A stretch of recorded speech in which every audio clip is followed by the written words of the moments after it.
The world, make it a better place for you and for me and the entire human race. There are people dying. If you care enough for the living, make a better place for you and for me. Hello, everybody. It's Thursday morning. I just finished watering everything, and I just want to share with you that my raised garden beds are still under shade cloths. I get them from Amazon. I also purchased some from eBay, as well as Greenhouse Mega Store online. This time of year we have triple digit temperatures like 103, 4, 5, 6. And that can make the heat index very high, like 111. But I want to share with you that the sweet potatoes can handle that weather. Now, of course, this is early in the morning and the temperature is a little cooler, but as you can see by the evidence of the leaves, they can handle triple digit temperatures. I'm going to walk around here and show you that you see those blooms on this Society garlic. It can handle triple digit temperatures as well as freezing temperatures. It has gotten as low as 16 degrees, and the blooms will fall off, but the garlic itself will still continue to grow. And you can see the bell pepper is doing wonderful, and in that other bed over there, the bell pepper is doing as well. As well as, let me say that again, in that other bed over there, the bell pepper is doing just as nicely as this bell pepper here, sweet bell pepper. Now I'm going to go over to the other side and let you see what's happening with the beets. Beets, they usually can't handle real hot temperatures, but you remember I had rodents in my food floors, so I had to put this insect barrier up here to protect them because something came along and ate the tops of them. I'm not sure if it was a possum, rat, or whatever, but they are doing well, and they're not bothering the beets under this cloth. It's like a mesh type of wiring, and as they grow, I will unroll this down right here and put the little small hoop houses that I have for them. So I'm going to put these back on, and I watered them very well. And since I put this hardware on here, the rodents haven't touched them. Oh, let me show you something else that grows very well in this heat, and that is Swiss chard. I started these seeds probably about a month ago now. I do keep the shade cloth on them, and but they are very, very heat tolerant. Let me show you some more chard. Seed just popped up in my strawberry box. It's been growing there for a year, and I just let it. And I come and I harvest from the outside these leaves. I saute them with a little onion and garlic. Aren't they beautiful? And so, yeah, I'm growing more Swiss chard seedlings because I've learned that they can handle real hot temperatures. I think Mama asked my son-in-law to help me Saturday because he's coming over to set the computer software that I'm going to need to teach Bria virtual school starting next week. So when he gets here, I'm going to ask him to help me get this plant out of here and put it in a big container. Another thing that's growing well in the heat is my mimosa trees. I decided to take them from, let me say that again. I decided to unshade them because they can handle the heat. Okay, so the mimosa trees and lemongrass are doing well. It likes the warm temperatures as long as it's not getting a full day of direct sun. So I have it up under the gazebo to give it partial shade. Now, let's go over to the greenhouse. In the greenhouse, I just want to share with you the turmeric, all 3 containers. I moved them last week out here in the greenhouse, and they're getting partial shade. and direct sunlight coming this way, and they are doing well, as well as this Swiss yard. I planted it the same day as the other Swiss yard that I showed you. Now, let's look at the peas. Let me step back and show you the peas and beans that Brian and I and Bria grew. They are doing well. I removed some of the marigolds from this bed, but I decided not to put them in that garden bed right there that you can see through this. You can see through the shade cloth because that's exposed to too much sun. So I decided I'm not going to plant in there yet because it's just too hot. Pepper Place is doing fabulous. The green sticky papers are catching insects, Japanese beetle, as well as flies and what have you. But Pepper Place is doing well. And that's an airplane that you hear flying over, and the sun is just coming up. Here are the marigold seedlings that just popped up in the raised garden bed. I transplanted them in this container here, and like I said, I couldn't put them in direct sun right now. It's just too hot. So one thing about gardening is you have to improvise and make decisions sometimes on a daily basis. So I had planned to put these in that new garden bed that I showed you right where my finger is outside the greenhouse, but it's just too much exposure to sun. So I'm going to leave them in here right now, and I may transplant them later in that bed, you know, because they will continue to grow and flower until the first frost, and that is not expected until about the second week in November, but it could come a little earlier and it can come a little later. So like I said, you have to be ready to improvise. These are just so beautiful. I just love how well they are growing here, this Swiss yard in the greenhouse.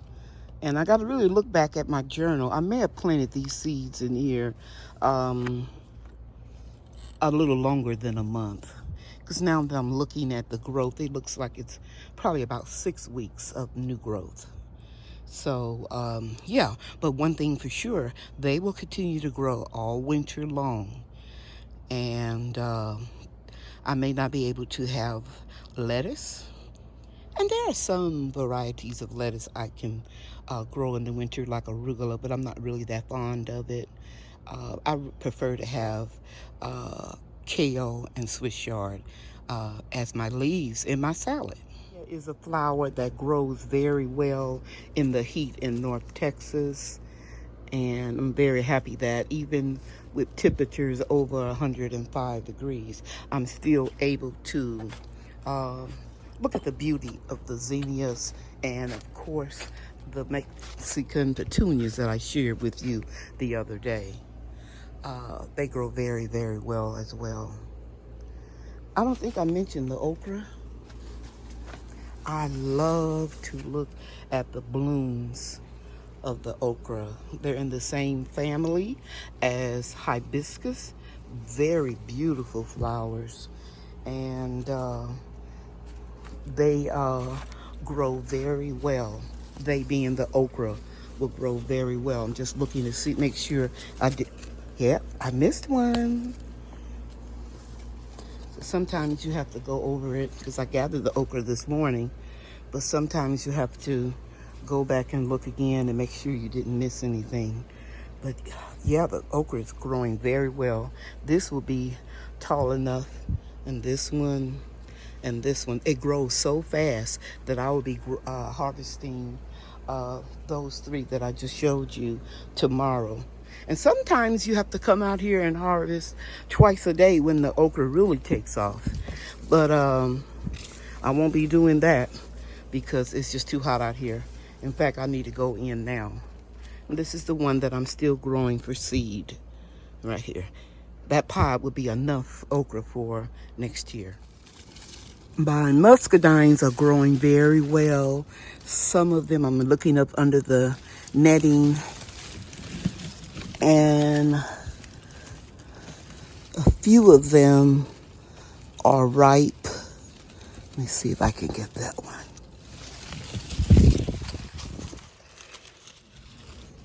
And they're small, but they're going to get bigger the years to come. And I don't use any chemical fertilizers on my food in my food forest, anything, trees, anything. So all of this netting will come down real soon. And I'm going to harvest all of the muscadines. And I'm praying that I will get enough of a harvest to try out the wine kits that my oldest son bought me for Christmas. Yeah, I wanna make wine for the first time.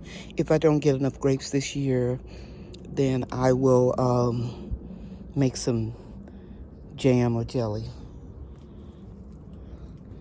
I also want to just show you the beautiful Mexican petunias. I can't stress enough how they bring pollinators to my food forest, and I just love the fact that I don't have to hand pollinate anything. There's another big bush right over here. And by the way, this is my aronia berry bush. And the berries are ripening. And this is another $5 bush, a native to Texas, grows in the wild in Texas. And there we go. Got my shadow in the way. But this is another beautiful bush of Mexican petunias. Some people find them invasive. I don't, because they're very easy to pull up. I love free flowers. Okay. Man, oh man, oh man, oh man. I can't wait for this Lee jujube tree to bear fruit. I was told by the seller that this tree grows wild in Texas and you don't need a pollinator. But if I have to have one, I'll get one. We'll see. I'll let you guys know. Inside my home switch yard, and these are golden beets. It's too hot. I want to just directly transplant these outside, but I think I'm going to bring them in the grow room and get them under a grow light. This is too hot. These seedlings are drying out too fast. Sometimes you can have plans to do one thing and God show you that he wants you to do something different. So I put too much work in these seedlings to let them just dry up and die.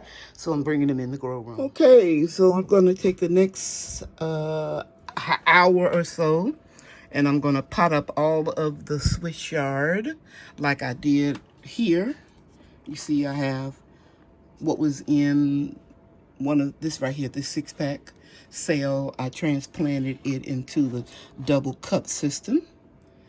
And I'm also going to hang up a few pieces of sticky paper because, you know, I don't want to get gnats in my house. So I'll put this up here somewhere. Anyway, that will take care of that. And what I need to do is go outside now and fill up some more cups of potty mix and transplant all of these. And the only thing I don't like about starting seedlings in the house this time of year, I prefer to do them outside so that you don't have to go through that hardening off process.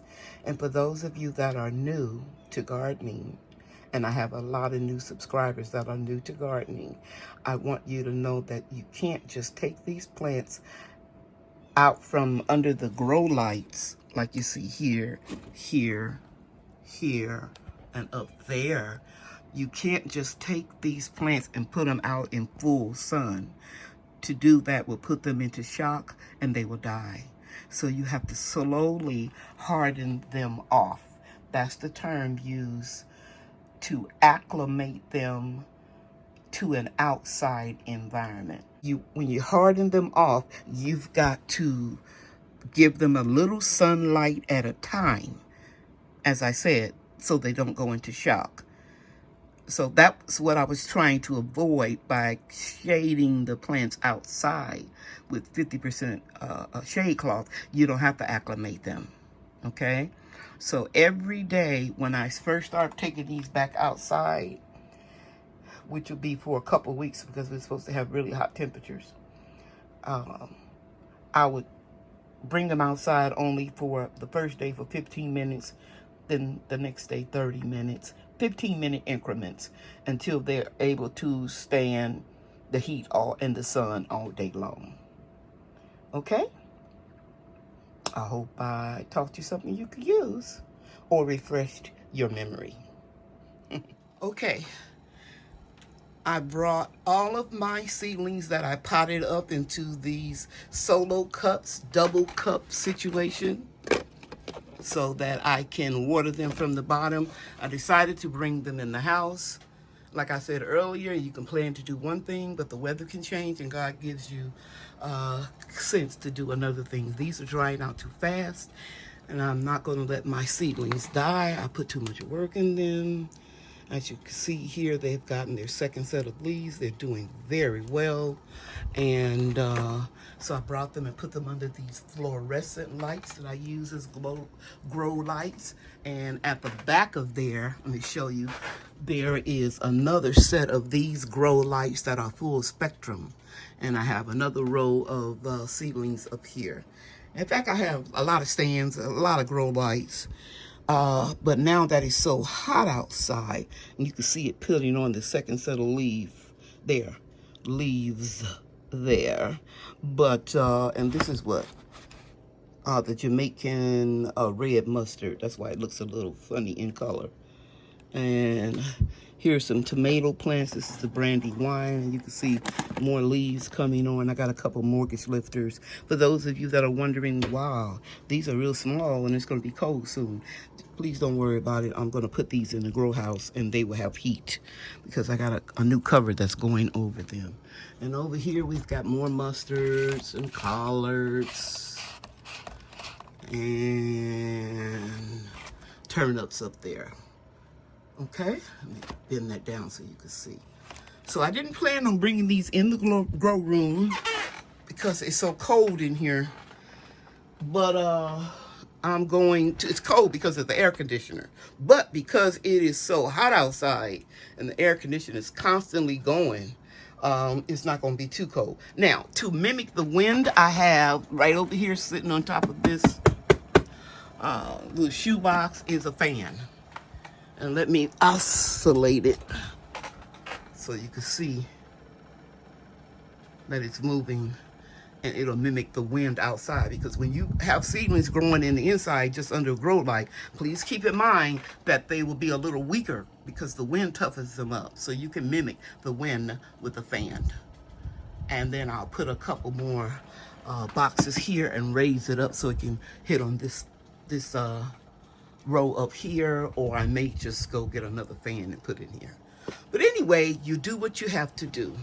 Okay, so I am going to just be watering and looking around the food forest for the next 6 days while we have this real hot weather. And also it'll help me, I need to spend all the time that I have on my product line that is going to be released on the 20th of August. So this will be the last video that I make probably for a week. And I just want you to know that I'm working very hard on the product line. And next Monday night on the 17th, if you're free, and I would do a live chat. Let me say that again. If you are available at 6:45, I will still answer your gardening questions. And about 7 o'clock, I'll introduce my line to you. If you're wondering what is that silver paper on the back, that is Mylar paper that I buy in a big roll. And it reflects the light. And you can see a little of it's coming down right there. I need to tape up. That's okay. But it reflects the light. And so I have that behind my wire stand. This is real sturdy. Thank you for watching. You know that God loves you and I love you too. Bye now.